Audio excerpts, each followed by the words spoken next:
First, the ominous phone hang-ups. Now what? Deidre Roux pulled into the parking lot of the Temple Mall in the heart of Texas. The telltale tightening in her forehead plagued her. She'd face trouble soon. She could see it coming in vague glimpses of the future.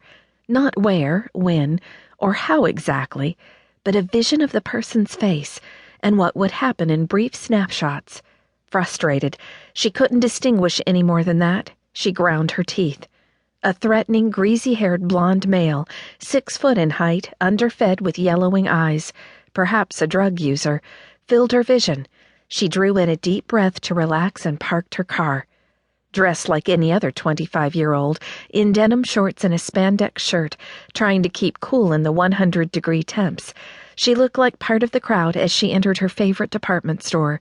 Her Army field uniform and combat boots would serve her better for the fight she'd soon face. Pushing through the throngs of shoppers, scrounging for summer sales, she headed toward the swimsuits. Merchants unpacked their fall merchandise while clearing the racks of summery garments. Boxes littered the aisles. Deidre wrinkled her nose in disgust as she skirted the debris. How could anyone consider buying fall clothes in Texas, in August no less? September, the hottest month in the central part of the state, lurked around the corner. She tugged a swimsuit off the rack. Envisioning a Caribbean cruise or trip to the Hawaiian Islands perked her up. Unfortunately, her apartment swimming pool provided the only water she could afford to swim in any time soon. In the changing room, she slipped into the bathing suit and studied her image in the mirror. The cut was just right, not too high on the leg, and the perfect dip in the bodice revealed her curves adequately without showing too much skin. The brilliant blue one-piece enhanced her aqua eyes and contrasted nicely with her blonde curls. Yep, this was the suit for her. After dressing in her street clothes, she grabbed the bathing suit and walked out of the changing room. Seeing the women waiting in line at the checkout, she flinched. Then she relaxed. She wasn't in any hurry anyway.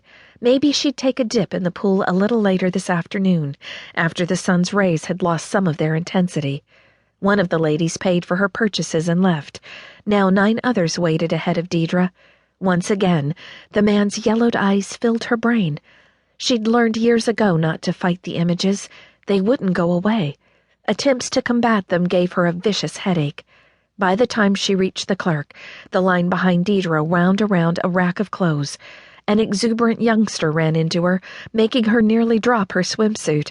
A younger version let out a blood-curdling scream nearby, sending a chill streaking up Deidre's spine. The toddler's mother yanked a baby bottle out of a bag and stuck the nipple into his wide-open mouth.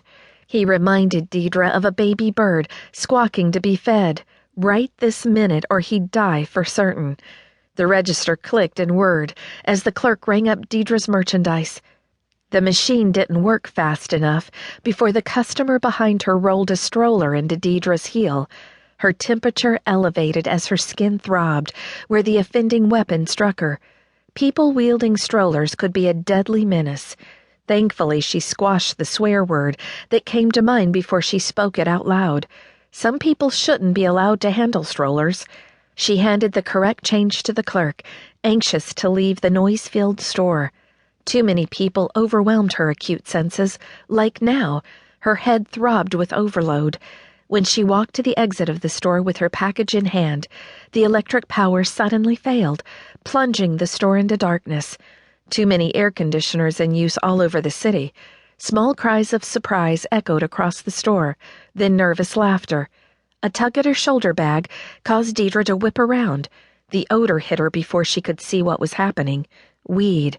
Unwashed male body, sweaty, disgusting. The lights turned back on.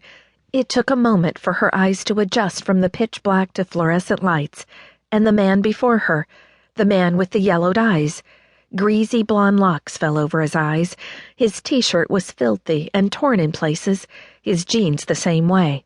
A pair of scuzzy sneakers, holey and grungy, finished the look. He gripped her purse's leather strap with a titan power. Not about to play tug-of-war with him. She knew she wouldn't win. She stomped on his foot with the rubber sole of her sandal. Combat boots would have been so much better.